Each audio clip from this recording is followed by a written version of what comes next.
માનનીય મુખ્યમંત્રી પણ કાલે આપણા કાર્યક્રમને શોભા વધારવા માટે પધારવાના છે. એટલે જે રીતનું માનનીય મુખ્યમંત્રીશ્રીનું માર્ગદર્શન ગુજરાત રાજ્ય માટે થતું હોય છે, વડોદરાને પણ વિકસિત માટે એમને પણ ખૂબ સરળ અને ઇન્ટરેસ્ટ લીધા છે.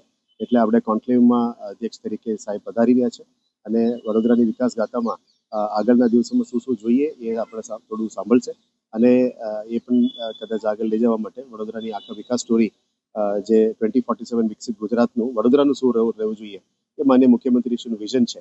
એના સાથે વડોદરાની વિકાસ કામો પણ જોડવા માટે મુખ્યમંત્રીશ્રી પધારી રહ્યા છે. કાલે વડોદરામાં પહેલીવાર અમે ગુજરાત લેવલમાં થી જે લોકો પધારનાર છે અને આખા દેશભરમાં પણ એક્સપર્ટ્સ અને પેનલ્સ આવવાના છે. આમાં અને બે અલગ દેશોમાંથી પણ એમની રિપ્રેઝેન્ટેટિવ્સ પણ આવી રહ્યા છે.